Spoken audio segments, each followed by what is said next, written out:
membiasakan istighfar kunci segala kesuksesan. Dalam kehidupan sehari-hari, kita ini melakukan berbagai kegiatan. Apapun yang kita lakukan itu didorong oleh dua hal. Didorong dari belakang atau di hadapan kita memiliki banyak problem di depan kita maksudnya. Kemudian kita melakukan aktivitas-aktivitas untuk mengatasi problem itu. Satu itu. Kedua, ada kalanya kita melakukan kegiatan bukan untuk mengatasi problem, tapi untuk menggapai suatu cita-cita. Jadi kita punya cita-cita tertentu, terus kita ingin, aku mau memperoleh itu. Nah, karena punya cita-cita atau punya target atau tujuan, maka kita melakukan aktivitas-aktivitas yang terarah supaya cita-cita itu bisa tergapai. Kalau melihat seperti itu, maka betapa kasihan pada orang yang hidupnya ini terlalu banyak problem sehingga sehari-hari dia hanya berkutat dengan mengatasi problem itu. Nggak sempat memikirkan cita-cita. Ya, tapi mengatasi problem itu sendiri itu sudah hal yang penting. Ya. Tentu kalau di hadapan kita ada problem, terus kita punya cita-cita, prioritasnya adalah mengatasi problem. Dan kebetulan orang-orang yang banyak punya problem itu orang-orang yang miskin, kebetulan ya, karena banyak kesulitan yang tidak bisa diatasi kecuali dengan menggunakan harta. Ya, anak sekolah itu menggunakan harta, bahkan makan pun juga dengan harta. Maka orang-orang yang miskin itu banyak mempunyai masalah. Nah, kalau kita melihat seperti itu, berarti kita mesti terpanggil membantu mereka-mereka yang mengalami kesulitan semacam itu. Nah, tentu kita ingin sukses atau berhasil mengatasi masalah yang mungkin bisa membuat hidup kita sengsara, dan berhasil juga menggapai cita-cita yang cita-cita itu bisa membuat hidup kita di masa depan menjadi lebih baik. Tapi dalam prakteknya kita sering kali melakukan kesalahan. Ketika mengatasi masalah, kita mencoba mengatasi, langkah kita justru menimbulkan problem baru. Kadang-kadang begitu. Tentu kita kalau mau mengatasi masalah jangan membuat masalah baru. Nah, kita maunya berhasil. Begitu pula ketika kita mengejar cita-cita, seringkali kita itu terhalang. Baik halangan itu muncul dari diri kita sendiri atau dari lingkungan kita. Nah, meskipun kita itu sudah berusaha berhati-hati dalam melakukan kegiatan, masih saja kita itu berpotensi untuk melakukan kesalahan. Karena kesalahan itu bisa terjadi karena beberapa hal. Misalnya karena kurangnya pengetahuan tentang apa yang sedang kita lakukan. Kita kan tidak bisa belajar semua ilmu sekaligus. Dan problem yang muncul itu seringkali ya tanpa pemberitahuan dan muncul dari sektor-sektor yang kita belum pernah mengenali lingkungannya. Jadi itu bisa menyebabkan kita membuat kesalahan. Bisa juga kesalahan itu terjadi karena salah paham, misunderstanding. Nah, ini banyak sekali ini. Suami istri seringkali cekcok hanya karena salah paham. Bisa juga problem itu muncul karena kelupaan. Kesalahan itu muncul karena kelupaan prosedurnya, kelupaan pada orang yang harus kita layani dan sebagainya. Itu membuat kita melakukan kesalahan. Sampai Rasulullah mengatakan kullu bani adama khata'. Semua anak Adam itu memang tempatnya melakukan kesalahan. Semua anak Adam, semua manusia itu memang selalu membuat kesalahan. Kalau para santri juga bilang al-insanu mahallul khata' wan nisyan. Manusia itu memang tempatnya khilaf dan lupa. Oke, kita tidak perlu pesimis bahwa kita ini pelupa. Rasulullah mengatakan, wa khairul khatta'in at-tawwabun. Sebaik-baik orang yang melakukan kesalahan itu adalah mereka yang mau taubat. Taubat itu melalui permintaan maaf. Cuma kalau istilahnya taubat itu menjadi lebih mencakup, karena di dalam taubat itu tidak cukup hanya minta maaf, tapi diikuti dengan perbuatan yang lebih baik, dengan improvement, ya, untuk memperbaiki perilaku kita. Itu taubat. Ya. Padahal kesalahan itu sangat berpotensi untuk menggagalkan keinginan kita. Gara-gara kita itu melakukan kesalahan, apa yang kita cita-citakan itu menjadi gagal. Cita-cita itu bisa untuk meraih harta atau memperoleh ilmu dan sebagainya, bisa gagal. Agar kita tidak gagal dalam arti bahwa kita akan sukses atau berhasil mengatasi masalah dan sekaligus berhasil menggapai cita-cita, kita mesti membiasakan diri beristighfar. Karena istighfar adalah kunci untuk segala kesuksesan. Tapi perlu kita pahami dulu bahwa kebiasaan beristighfar itu bisa menjadi kunci untuk segala kesuksesan jika istighfar itu dilakukan dengan prosedur yang benar. Ya. Jadi ini penting. Jadi bukan hanya astagfirullah saja, enggak. Ada rentetan-rentetan yang harus kita lakukan supaya itu menjadi betul-betul istighfar. Nah, kalau istighfar itu dilakukan dengan prosedur yang benar, maka itu bisa menjadi kunci kesuksesan. Ya. Prosedurnya apa itu? Dimulai dari mengenali dan mengakui kesalahan itu. Kalau kita melakukan kesalahan, kita recognize, ya, kita mengenali dulu. Wah, salah ini. Terus kalau kita tahu itu salah, akui kesalahan itu dari saya. Nah, mengakui kesalahan dari saya itu sulit. Karena apa? Kebanyakan orang itu egois. Mana lebih banyak orang egois dan yang tidak. Kita bisa di jalan itu, kita melihat orang mengendarai kendaraan itu, nyetir kendaraan itu egois. Orang jualan kaki lima egois, ngambil trotoar, menghalang-halangi orang berjalan. Terus parkir sembarangan dan sebagainya. Oh, itu kan semuanya egois. Mau keluar masuk dari rumah atau dari kantor, satpam dikerahkan. Stop, aku duluan. Nah, itu kita menengarai bahwa kebanyakan kita itu egois. Sampai ke pejabat-pejabatnya. Begitu menjadi pejabat, katanya kepengen memikirkan rakyat, tapi ternyata memikirkan dirinya sendiri dan keluarga. Lewat korupsi dan sebagainya. Wah, itu kan egois. Nah, kalau kita itu mau menjadi orang yang sukses, sukses dalam arti yang sebenarnya, maka kalau ada kesalahan, kita mesti mengenali dulu salah ini. Terus begitu kita mengenali salah, jangan buru-buru nyalain orang lain. Salahku. Contoh yang gampang begini. Kita punya karyawan, terus karyawan kita suruh bekerja. Baik karyawan itu formal atau tidak formal. Misalnya pembantu rumah tangga. Kemudian dia melakukan pekerjaan, prosedurnya salah. Terus kalau kita atasan itu kecenderungannya marah. Nanti dulu, jangan buru-buru marah. Aku pernah ngajari dia enggak melakukan ini dengan prosedur yang benar. Seringkali karyawan itu melakukan kesalahan karena tidak pernah dilatih. Ya, karena nggak pernah dilatih, gimana tidak melakukan kesalahan. Maka kalau kita punya karyawan, mesti kita latih dulu. Contoh yang bagus misalnya, kita buka restoran. Dicari pegawai untuk menjadi waiter. Kemudian, tapi nggak pernah dilatih. Ya, sebisa dia melakukannya. Bandingkan kalau kita melihat restoran yang franchise seperti McDonald, Kentucky, dan sebagainya. Itu pelayanannya sama. Semua prosedurnya sama. Ya. Sehingga kita tuh melihat, oh sopan-sopan ya.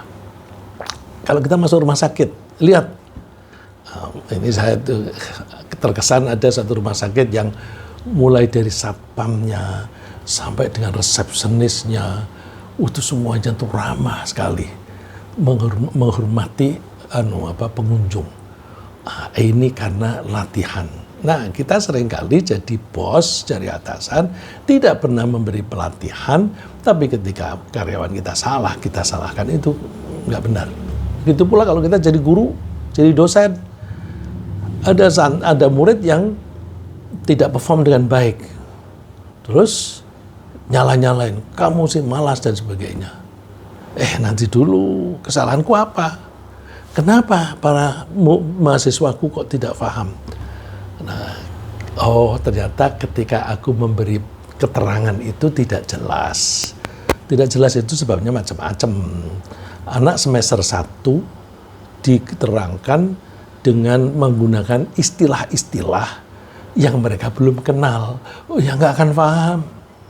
Itu kalau sudah sarjana, atau terutama yang sudah pasca sarjana, pakai istilah-istilah, udah nggak usah diterangkan, nggak apa-apa.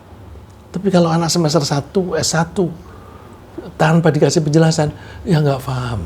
Nah, kalau anaknya nilainya jelek semua, jangan buru-buru nyalahin para mahasiswa. Kalau sampai sebagian besar kok nilainya jelek, berarti salahku. Aku tidak mengajar dengan baik. Nah, mengakui kesalahan diri itu sulit. Setelah kita mengakui kesalahan itu, lalu mesti menyesali. Menyesali itu penting, karena menyesal itu dorongan dari dalam untuk tidak mengulangi lagi.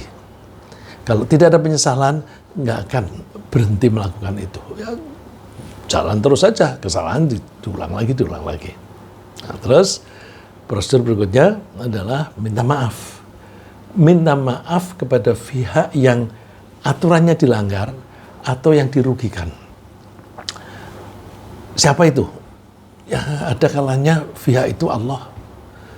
Kita melanggar aturannya. Sholat tidak tumakninah, atau mencari duit untuk memberi nafkah untuk keluarga, tapi dengan cara menipu, dengan cara korupsi. Nah, itu merugikan. Pelanggarannya dua di situ. Melanggar larangan Allah, Allah melarang kita membuat kerugian pada orang lain, dan kita merugikan orang yang bersangkutan. Nah, kalau itu menyangkut orang lain, kita minta maafnya harus dua pihak. Kita minta maaf kepada Allah yang mempunyai peraturan, dan kita minta kepada orang yang kita rugikan atau yang kita langgar. Itu. Nah, itu harus itu. Karena kalau kita tidak minta maaf seperti itu, yang namanya bukan istighfar. Ya. Kemudian berjanji pada diri sendiri, aku tidak akan mengulangi kesalahan yang sama. Nah, kalau kesalahan yang sama, kita sudah punya komitmen itu. Sehingga kalau besok membuat kesalahan lagi, kesalahan itu pasti hal yang lain lagi. Nah, itu dipelajari lagi. Jadi, dengan begitu, orang yang beristighfar itu selalu mengoreksi kesalahannya sendiri, dan karena dia selalu mengoreksi, dia tidak pernah mengulangi kesalahan yang sama. Padahal kita kan punya potensi untuk melakukan kesalahan. Potensi kita misalnya ada potensi membuat kesalahan 50 biji. Tapi kalau kita punya karakter, ya saya mengatakan pembiasaan itu supaya menjadi karakter. Terus kalau punya karakter istighfar, kesalahan satu langsung minta maaf dan menggunakan prosedur tadi. Besok tidak diulang lagi, berarti potensinya tinggal 49. Terus besok buat kesalahan lagi, yang lain lagi, kita koreksi lagi. Berarti dia sudah berkurang potensinya, tinggal 48, dan demikian seterusnya. Lama-lama kan dia kalau kerja tidak pernah membuat kesalahan. Kalau tidak membuat kesalahan berarti dia tidak akan rugi. Kok rugi gimana sih? Semua kesalahan itu membuat kita rugi ya. Semua kesalahan membuat kita rugi. Rugi itu misalnya begini. Kalau saya tukang jahit, menjahit bajunya orang, lalu salah memotong menjadi kesempitan, orangnya nggak bisa pakai, itu harus ganti kalau kainnya itu di pasar sini gampang dibeli, kalau dia belinya di luar negeri. Kadang-kadang ada kain di luar negeri bagus, setelah kita lihat made in Indonesia, ini made in Indonesia mesti kita ada. Enggak, barang-barang yang bagus buatan Indonesia di luar negeri seringkali di dalam negeri nggak ada, ya, karena barang yang bagus itu untuk ekspor saja. Untuk dalam negeri yang kualitasnya lebih rendah, karena daya beli masyarakat di Indonesia itu rendah. Nah, itu rugi, ya, jadi kesalahan itu membuat rugi. Kemudian setelah itu prosedurnya adalah memperbaiki perilaku, terutama yang berkaitan dengan kesalahan tadi. Kalau tadi kesalahannya itu dalam memotong kain untuk baju, lain kali hati-hati jangan sampai salah potong. Nah, nanti potensi kesalahan di bidang lain lagi. Ya, jadi istighfar yang saya maksud ini istighfar dengan prosedur yang benar, yaitu dimulai dari mengenali dan mengakui kesalahan sendiri, menyesalinya, minta maaf kepada yang dilanggar, berjanji untuk tidak mengulangi kesalahan yang sama, dan kemudian memperbaiki perilaku yang berkaitan dengan kesalahan tersebut. Nah, kalau itu kita lakukan, nah ini baru orang yang berpotensi sukses. Tapi itu harus dibiasakan. Kenapa dibiasakan? Pembiasaan itu nanti ujung-ujungnya akan menjadi karakter. Kalau sudah menjadi karakter, maka kita akan menjadi orang yang tidak akan dalam tanda kutip ya, tidak akan melakukan kesalahan-kesalahan karena selalu berhati-hati dalam mengerjakan apapun. Nah, pembiasaan istighfar ini perlu kita lakukan secara terus-menerus. Dimulai dengan memperbanyak membaca kalimat istighfarnya. Jadi kalau kita belum terbiasa, kita baca dulu istighfar. Astagfirullah, astagfirullah, astagfirullah. Nah, yang bagus gimana? Mulai dari pagi hari. Mulai dari pagi hari itu sudah kita set ya, jiwa kita setting untuk menjadi orang yang beristighfar. Terus astagfirullah itu subuh atau menjelang subuh. Itu Allah memuji orang yang semacam itu. Allah mengatakan orang yang baik itu wabil ashari hum yastaghfirun. Mereka mohon ampun kepada Allah pada waktu sahur. Nah, ini kan memulai kehidupan sehari itu dengan aku tidak akan melakukan kesalahan lagi. Aku minta maaf atas kesalahan yang lalu. Kalau aku sudah minta maaf atas kesalahan yang lalu, saya jangan membuat kesalahan lagi. Nah, itu terus kalau kita sudah punya mental seperti itu, nanti begitu ada kesalahan langsung cepat-cepat minta maaf. Kalau kita cepat-cepat minta maaf, itu kemungkinan dimaafkan besar sekali. Nah, kalau kita membuat kesalahan pada orang lain, misalnya kita menjual barang, kemudian kita salah memberi barang yang kita serahkan itu ternyata barang yang kualitasnya nomor 2. Terus, aku kok kasih barang yang itu? Cepat. Nah, kalau kita tahu alamatnya, kita datengin atau kita telepon, Pak, mohon maaf, barang itu salah. Saya mau ganti dengan yang sebenarnya. Kalau itu segera dilakukan, orangnya belum sampai marah. Malah mungkin belum nyadari bahwa itu kesalahan. Tapi kalau ditunda-tunda, antarlah. Sama seminggu baru minta maaf. Orangnya sudah terlanjur kesal. Ternyata dia penipu. Aku mau beli yang orisinil, dikasih yang KW misalnya, ya, yang kualitasnya nomor 2. Nah, jadi kita biasakan begitu kita melakukan kesalahan, cepat minta maaf. Innamat taubatu 'ala Allahi lil ladzina ya'maluna su'a bi jahalatin tsumma yatubuna min qarib. Taubat itu akan diberikan oleh Allah kepada orang yang melakukan kesalahan satu, bijahalah karena tidak tahu. Jadi berarti kesalahannya itu dilakukan tanpa sengaja. Ya. Asu itu kesalahan satu. Kemudian thumma yatubu min qarib, kalau dia bertaubat atau minta ampun dalam waktu dekat, segera. Faulaika yatubullahu alaihim, mereka itu akan diampuni oleh Allah. Wa kanallahu aliman hakima. Allah itu maha mengetahui dan maha adil. Ayat ini sebenarnya dilanjutkan dengan walaisatit taubatu lil ladzina ya'maluna sayyi'at. Allah itu tidak akan mengampuni orang yang membuat kesalahan banyak. Nah, kalau ayat ini kan kesalahannya satu. Itu pun dilakukan bijahalah karena tidak tahu, tidak sengaja. Tidak diberikan ampunan itu kepada orang yang menumpuk-numpuk kesalahan, as-sayyi'at. Seterus hatta idza hadar hadahumul maut, ketika dia menjelang mati baru minta maaf, nggak diterima ya. Jadi bahasa Arabnya menjelang mati itu hadar. Kematian itu hadir, datang. Ya, kalau kita bahasa Inggris bilang dying, akan meninggal dunia. Ya, dying itu artinya he is dying, dia akan mati. Atau he is about to die. Jika kesalahan itu berkaitan dengan atau merugikan orang lain, maka kita harus meminta maaf kepadanya. Di samping juga meminta ampun kepada Allah. Harus dua pihak. Karena apa? Semua pelanggaran kita kepada orang lain itu sekaligus melanggar kepada Allah. Karena kan Allah menganjurkan kita untuk berperilaku baik kepada orang lain. Maka kalau kita atau seseorang itu melakukan pelanggaran terhadap orang lain, itu sekaligus melanggar ketentuan Allah, karena Allah kan melarang perbuatan zalim kepada orang lain. Jadi minta maafnya double pada Allah dan pada yang bersangkutan.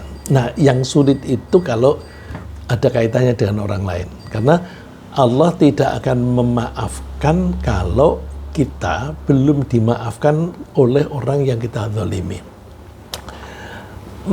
Rasulullah wanti-wanti pada kita. Man kanat indahu madlamah li akhihi min ardihi aw mali. Kalau ada di antara seseorang itu dia melakukan kezaliman kepada saudaranya, apakah itu hartanya atau yang lain, falyatahallalha, segeralah minta halalkan al-yauma, sekarang ini artinya ketika masih hidup di dunia. Ya, seharusnya masih di dunia, jadi bahasanya al-yauma, hari ini. Nah, hari ini itu artinya masa ini ketika masih hidup. Qabla an ya'khudha min hasanatihi hina la yakunu dinarun wala dirham. Jangan menunggu nanti suatu saat sudah mati, kemudian di alam akhirat kita tidak bisa menebus kesalahan dengan tebusan uang. Karena saat itu la yakunu dinar wala dirham. Tidak ada uang yang namanya dinar atau dirham. Zaman Rasulullah uang itu kan dinar dan dirham, dan materinya dibuat dari emas atau perak. Nah, kalau sekarang pakai kertas.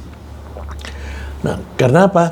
Kalau nanti di sana, karena tidak ada uang untuk menebus, orang itu sekaya apapun ketika di dunia, gimana mau menggunakan itu untuk tebusan? Dunianya aja udah hancur. Jadi kalau dia mengandalkan, aku punya rumah, aku mau jual, rumahnya udah nggak ada.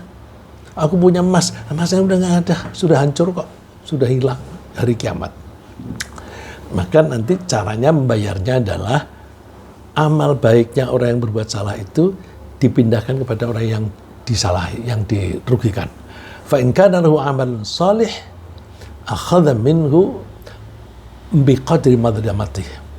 Maka orang yang melakukan kesalahan tadi, kalau dia punya pahala dari amal soleh, pahalanya dikurangi untuk menebus orang yang dizalimi tadi, ya, pindah. Itu kalau orang yang melakukan kesalahan itu punya pahala. Gimana kalau nggak punya pahala? Wa illam yakun lahu amalun salih akhadha min sayyiati sahibihi faju'ilat alaih. Kalau orang yang melakukan kesalahan itu nggak punya pahala, aduh defisit ya, defisit. Karena lalu dosanya orang yang disalahi, yang dizalimi, dipindahkan kepada orang yang merugikan ketika hidup di dunia. Defisit bukan hanya bangkrut, defisit. Itu bangkrut yang sebenarnya. Kemudian bagaimana supaya kita itu bisa sukses? Pertama, ya ini ada beberapa langkah yang saya usulkan. Pertama, kita mesti membiasakan. Membiasakan itu mengulang-ulang dengan sengaja. Nanti kalau kita sudah mengulang-ulang dengan sengaja, nanti akan menjadi semacam refleks begitu. Begitu kita membuat kesalahan, mohon maaf ya. Baik kita sengaja maupun tidak sengaja. Kalau tidak sengaja misalnya kita berjalan, terus ngenain kaki orang yang sedang duduk. Itu kan mungkin dia yang salah, kakinya itu yang malang-malang. Tapi tetap kita minta maaf. Mohon maaf ya. Kalau yang duduk tadi memang kakinya diulur-julurkan begitu, ya dia sendiri, nggak apa-apa, saya yang salah kok gitu. Tapi biasakan ya. Begitu ada kesalahan, sengaja atau tidak sengaja, apakah itu kita buat sendiri atau tidak, kita langsung minta maaf. Itu dibiasakan supaya menjadi karakter. Ya. Kalau itu sudah menjadi karakter, udah enak. Rasulullah menganjurkannya begini, man lazimal istighfar ja'alallahu lahu min kulli hammin faraja. Siapa yang membiasakan diri beristighfar, ya, lazima ini menekuni, membiasakan diri dengan minta maaf, Allah akan menghilangkan kesusahannya menjadi kelonggaran, menjadi kesenangan. Jadi orang semacam itu nggak akan ada sedih. Ya, coba kalau tadi misalnya jalan tersandung kakinya orang, terus kita tidak minta maaf, orangnya kan mungkin kalau orang itu omongannya jelek ya, berjalan matanya di mana itu. Itu sudah menjadi permusuhan, itu menjadi kebencian. Nah, kalau sudah ada kebencian, hubungan kita dengan orang itu menjadi jelek. Kalau hubungan jelek, kita mau bisnis dengan dia ya susah. Kalau kita kesulitan, mau minta tolong kepada dia ya susah. Tapi kalau kita segera minta maaf, itu gak ada beban bagi orang lain itu. Lalu kalau kita ada kesulitan, minta tolong, orang itu akan ringan. Jadi kalau toh kita mengalami kesusahan, kesulitan, nanti akan terbuka. Ya. Wa min kulli dhaiqin makhraja. Setiap kali ada problem, ada way out, ada solution, ada cara mengatasinya. Selalu ada. Wa razaqahu min haitsu la yahtasib. Nah, dan ini insentifnya. Insentifnya orang yang rajin minta maaf itu rizkinya akan melimpah. Nah, gimana rizkinya nggak melimpah? Kalau kita tuh minta maaf itu kan orang akan mengenali kita sebagai orang yang baik. Kalau orang mengenali kita sebagai orang baik, kita mau berbisnis kan dia senang. Kalau kita berjualan, dia akan senang membeli dari kita. Kalau kita berbisnis, kita bisnisnya itu menguntungkan, tapi kita kurang modal, orang itu kalau punya duit banyak, mau nggak aku bantu memperbesar? Nah, ini misalnya yang sering kali terjadi. Kalau kita buka warung di rumah, terus kelihatan laris, nanti kan ada tetangga yang, boleh nggak aku nitip Nogosari di sini? Oh boleh. Kalau ada orang nitip Nogosari, nitip kerupuk, itu kan artinya investasi dibantu oleh dia, oleh yang membuat. Kita nggak usah membuat, nggak usah memproses, nggak usah mengeluarkan modal, barangnya datang, nanti kita bayarnya setelah laku. Kalau kita itu orang baik, itu gampang. Tapi kalau kita jahat, misalnya sudah laku tapi kita nggak bayar, orang itu nggak, apaan? Sudah 7 hari aku anter nggak dibayar. Aku kan butuh modal untuk membuat itu, butuh modal.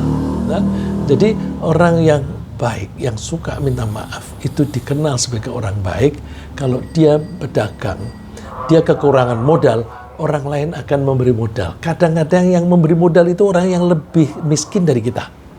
Ya, coba yang membuat yang nitip Nogosari, kita punya toko, mana lebih kaya? Kan lebih kaya kita. Jadi karena itu pintu rezeki akan terbuka lebar. Nah, ini rasionalisasinya. Oh benar ya, benar istighfar itu membuka pintu kesuksesan. Yang kedua, jika seseorang melakukan pelanggaran berat terhadap larangan Allah, misalnya perselingkuhan, dia akan merasakan beban mental karena dia takut akan mendapatkan sanksi, baik sanksi di dunia ataupun sanksi di akhirat. Ini contohnya perzinaan. Ya.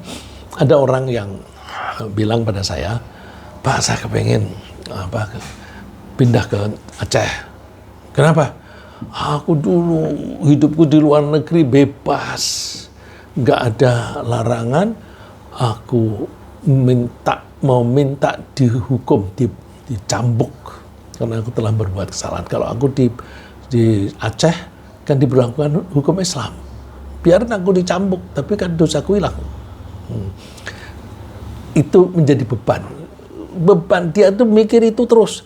Wah, dosa terus begini. Tapi kalau dia betul-betul minta ampun kepada Allah dengan baik, dengan serius, maka sanksi dicambuk atau dirajam itu bisa dihapuskan. Ini seperti yang dibaca oleh santri kita tadi, ya, oleh Muhammad Haika. Walladzani ya'tiyaniha minkum fa'adzuhuma. Dua orang yang melakukan perselingkuhan di antara kalian, maka siksalah mereka. Siksa di sini pakai aturan, ya. Siksa di sini pakai aturan, yaitu kalau mereka itu perjaka dan perawan itu dicambuk. Ya. Tapi kalau mereka itu bersuami beristri tapi kok selingkuh itu dirajam. Nah, jadi pakai aturan. Ya, caranya menyambut dan sebagainya itu pakai aturan. Terus coba berikutnya. Fa in taba wa aslaha, kalau dua orang itu mohon ampun, bertaubat dan memperbaiki perilakunya, Allah memaafkan.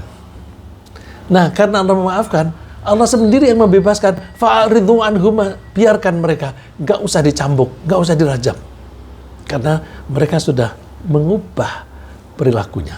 Innallaha kana tawwabar rahima. Allah maha menerima taubat orang-orang dan maha penyayang. Jadi dengan begitu istighfar itu bisa menghilangkan beban, baik beban mental. Ya. Orang kalau habis mencuri itu ada beban mental, menipu orang ada beban mental, maupun bebas dari sanksi-sanksi. Yang dua, yang ketiga, karena merasa bahwa dosa-dosanya itu sudah diampuni oleh Allah. Maksudnya begini, kalau kita banyak melakukan dosa, ya, dulu ada seorang seniman yang mengaku sendiri, dia sudah melakukan dosa apapun, sebut saja dosa, aku semua sudah melakukan. Dia mengatakan begitu. Tapi kemudian dia sadar, dia tobat, dan dia perilakunya baik sekali. Sampai saya merasa kalah sama dia. Saya suatu saat, ini sudah Isya, kita sholat dulu, mampir ke masjid. Orang itu ada di situ, ikut jamaah. Wah, luar biasa. Nah, orang yang semacam itu, kan dia merasa banyak dosanya, kemudian karena dia betul-betul taubat, dia merasa, aku insya Allah sudah diampuni oleh Allah. Beban mentalnya hilang. Padahal orang yang merasa bersalah, itu makin banyak perasaan itu akan makin putus asa. Karena itu, istighfar bisa menghilangkan keputusasaan itu. Allah berfirman begini, Qul ya ibadi, katakan Muhammad, hai hamba-hambaku. Jadi Nabi Muhammad suruh menyampaikan pesan. Pesannya, wahai hamba-hambaku, akunya Allah, bukan Nabi. Alladzina asrafu ala anfusihim, yang telah melakukan berperilaku berlebih-lebihan. Berlebih-lebihan itu melampaui batas. Ya, berlebih-lebihan itu misalnya makan mestinya yang halal saja. Dia berlebih-lebihan melebihi yang halal, berarti dia makan yang haram. Orang punya birahi. Kemudian kalau dia mau melampiaskan dengan orang yang halal. Kepada istri, suami, begitu. Ya. Jangan melampaui batas dengan orang lain. Nah, itu asrafu, melakukan perilaku perbuatan yang berlebihan. La taqnatu min rahmatillah. Kalian jangan putus asa untuk memperoleh kasih sayang Allah. Karena apa? Innallaha yaghfiru dzunuba jami'a. Allah akan mengampuni semua dosa. Asal mengikuti prosedur tadi. Innahu wal ghafurur rahim. Sungguh Allah itu Maha Pengampun dan Maha Penyayang. Itu yang ketiga. Yang keempat, jika banyak anggota masyarakat melakukan pelanggaran terhadap larangan-larangan Allah, mereka akan sangat berpotensi mendapatkan siksaan dari Allah di dunia. Berupa apa? Bencana alam. Ya. Kita saksikan. Orang menebang pohon di atas bukit, di atas gunung, itu pelanggaran. Terus Allah mendatangkan bencana. Orang menjabat di pemerintahan, korupsinya besar-besaran.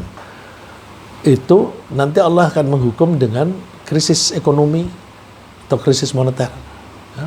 Karena dengan korupsi, apalagi sekarang ini yang jumlahnya banyak, duit dipungut dari masyarakat, dari rakyat dalam bentuk pajak, mestinya dikembalikan lagi kepada rakyat dalam bentuk gaji, dalam bentuk upah, dan dalam bentuk pembelian barang. Ya, karena kalau pegawai itu kan mesti ada tulis menulis, itu butuh barang-barang alat-alat tulis. Kalau itu membangun jembatan ya membutuhkan bahan-bahan bangunan dan sebagainya. Artinya duitnya kembali kepada rakyat. Tapi kalau yang dikorupsi itu misalnya 50%, 50%, maka duit itu nggak kembali kepada rakyat. Nah, kalau nggak kembali, uang yang beredar menjadi kurang. Kalau kurang, orang-orang menjadi sulit mencari penghasilan. Lalu orang-orang menjadi miskin dan tidak mempunyai daya beli yang cukup. Rakyat sengsara. Jadi kalau orang-orang itu banyak melakukan pelanggaran, maka Allah akan mendatangkan bencana. Baik bencana itu alam maupun bencana ekonomi. Tapi kalau masyarakat itu membiasakan diri dengan istighfar, tentu istighfarnya bukan hanya astagfirullah ya, bukan hanya astagfirullah, tapi memenuhi prosedur tadi. Allah tidak akan menyiksa. Wa ma kana Allahu mu'adzibahum wa hum yastaghfirun. Allah tidak akan menyiksa mereka kalau mereka itu selalu mohon ampun. Nah, kita biasakan mohon ampun kepada Allah supaya Allah tidak menimpakan bencana kepada itu. Nah, kalau yang tadi, yang tiga tadi, Allah tidak akan menimpakan siksaan di dunia seperti orang yang sudah melakukan perselingkuhan, siksaan itu dicabut. Kemudian, atau maksudnya siksaan itu hukuman dicabut. Kemudian kalau itu masyarakat, bencana alam, bencana sosial itu juga tidak akan ditimpakan kalau masyarakatnya rajin beristighfar. Yang kelima, di samping terbebaskan dari hal-hal buruk dalam kehidupan, orang yang rajin beristighfar juga akan memperoleh kasih sayang Allah. Kasih sayang Allah itu bahasa Arabnya rahmat. Rahmat itu kasih sayang.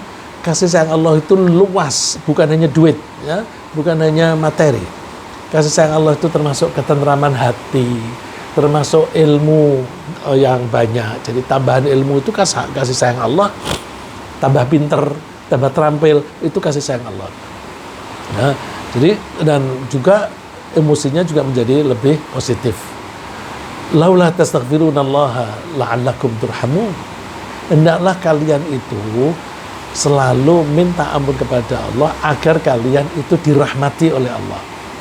Nah, jadi yang kelima, orang rajin beristighfar akan mendapatkan kasih sayang dari Allah, dan kasih sayang Allah itu luas sekali. Yang keenam, kasih sayang Allah atau rahmat yang dijanjikan oleh Allah, termasuk kenikmatan yang dirasakan di dunia, dan bisa juga berupa kenikmatan di akhirat. Jadi rahmat Allah itu bisa dunia saja, bisa akhirat saja, bisa dunia dan akhirat. Kok bisa? Coba, Allah itu menjanjikan itu dunia akhirat. Dunianya itu termasuk kekayaan. Tadi sudah kita bahas, orang kalau berbisnis dia itu rajin istighfar, dia berarti menjadi orang baik, maka dia akan mudah menjual dan mudah memperoleh investasi. Nah, Allah menjanjikan itu ini melalui statement dari Nabi Nuh. Faqultu astaghfiru rabbakum innahu kana ghaffara. Tuhan, aku sudah menyampaikan kepada masyarakat, kepada umatku, silahkan kalian itu mohon ampun kepada Tuhanmu. Innahu kana ghaffara. Tuhanmu itu maha pengampun. Kalau kamu mau mohon ampun kepada Allah, yursilis sama alaikum midrara. Allah akan menurunkan hujan dengan deras. Karena saat itu sedang paceklik, lama tidak turun hujan. Wa yumdidkum bi amwali wa banin, dan Allah akan memperbanyak harta untuk kalian. Eksplisit amwal itu jamak dari mal, artinya harta. Jadi materi juga. Wa banin, dan juga anak-anak. Anak-anak ini bisa anak-anak kandung, bisa anak buah. Wa yaj'al lakum jannati wa yaj'al lakum anhara, dan Allah akan membuat kebun-kebunmu subur karena di situ mengalir sungai-sungai. Nah, tapi ternyata mereka tidak mau istighfar, mohon ampun kepada Allah. Mereka paceklik, tapi kemudian ketika Allah menurunkan hujan, hujannya itu lebatnya luar biasa, ditambah dengan sumber dari tanah itu pada keluar banjir bandang yang menghabiskan manusia saat itu, kecuali hanya yang ikut kapalnya Nabi Nuh. Yang ketujuh, kasih sayang Allah yang paling berharga. Ini yang paling puncak ini. Kasih sayang Allah, rahmat Allah yang paling berharga dan tidak akan tertandingi nilainya bagi nilai apapun deh, termasuk kekayaan seluruh dunia. Oh, itu kalah dengan rahmat ya Allah ini, karena rahmat ini dunia akhirat termasuk surga. Walladzina idza fa'alu fahishatan aw dzalamu anfusahum dzakarullah. Orang-orang yang baik itu adalah orang yang ketika melakukan kejahatan, yang menzalimi dirinya sendiri, kemudian mereka ingat kepada Allah. Begitu kita ingat kepada Allah, ya Allah, saya sudah melakukan kesalahan. Fastaghfaru lidzunubihim, lalu mereka itu mohon ampun kepada Allah. Wa may yaghfiru dzunuba illallah. Siapa yang bisa memaafkan selain Allah? Dan Allah itu memaafkan, tapi kuncinya antara lain walam yusirru ala ma fa'alu. Mereka tidak mengulangi lagi kesalahan itu. Jadi mohon ampun terus berhenti. Wa hum ya'lamun, dan mereka tahu hal itu. Nah, kalau mereka itu melakukan begitu, ulaika jazaa'uhum maghfiratun min rabbihim wa jannatun tajri min tahtiha al-anhar. Mereka itu akan mendapatkan balasan berupa ampunan terhadap dosa-dosa yang dia sudah lakukan, dan akan mendapatkan surga yang di bawahnya mengalir sungai-sungai. Khalidina fiha, mereka kekal di surga itu. Wa ni'ma ajrul amilin, betapa baiknya upah atau imbalan bagi orang-orang yang suka beristighfar. Nah, dengan mempelajari ayat-ayat Al-Quran dan hadis tersebut, kita bisa memahami hubungan logis. Alhamdulillah, mohon maaf.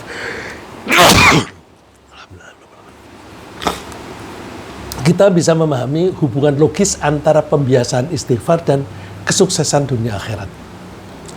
Dilihat dari sisi Allah, orang yang membiasakan diri beristighfar pasti taat kepada Allah. Karena kan dia setiap melanggar minta ampun dan dia memperbaiki, itu kan kecenderungannya makin taat kepada Allah. Karena dia selalu berusaha melaksanakan tugas-tugas dari Allah dengan cara yang benar dan menghindari kesalahan-kesalahan. Kalaupun secara tidak sengaja dia melakukan pelanggaran, dia akan segera minta ampun dan tidak akan mengulangi lagi pelanggaran itu. Ditambah lagi, dia berusaha melakukan perbaikan pada diri sendiri dalam hal cara melaksanakan tugas. Dilihat dari sisi manusia, sisi Allah. Lalu kalau dilihat dari sisi manusia, dia akan serius melaksanakan pekerjaannya dengan benar. Kalaupun terjadi kesalahan, dia segera minta maaf dan memperbaiki pekerjaannya. Ini berarti bahwa dia tidak akan mengulangi kesalahan yang sama dan hasil kerjanya akan makin baik dan makin baik. Dengan demikian, dia disukai oleh Allah dan juga disukai oleh manusia. Kalau dia disukai oleh semua pihak, baik oleh Allah maupun oleh manusia, udah semua pintu kesuksesan itu terbuka. Ya, semua menjadi mudah. Oleh karena itu, mari kita biasakan istighfar. Kalau kita mendapatkan beban, stres, biasanya orang kalau melakukan banyak kesalahan itu lalu stres. Terus nanti dengan minta ampun yang serius, terus diyakini bahwa insya Allah Allah sudah mengampuni saya. Nah, itu menjadi lega. Nah, kelegaan ini akan membantu menjaga kesehatan kita. Mudah-mudahan apa yang kita bahas ini bermanfaat. Ringkasnya adalah bahwa setiap manusia pasti melakukan kesalahan. Yang penting dia segera meminta ampunan. Bila kesalahan berkaitan dengan orang lain, pelaku kesalahan harus minta ampun kepada yang dilanggar atau yang dirugikan, baik itu orang lain maupun Allah. Kebiasaan beristighfar itu bisa menghilangkan segala kesusahan dan menyingkirkan siksaan. Orang yang membiasakan beristighfar akan memperoleh rahmat Allah, termasuk rizki yang melimpah di dunia dan tinggal di surga di akhirat nanti. Semoga Allah menjadikan kita manusia yang terbiasa memohon ampunan. Amin.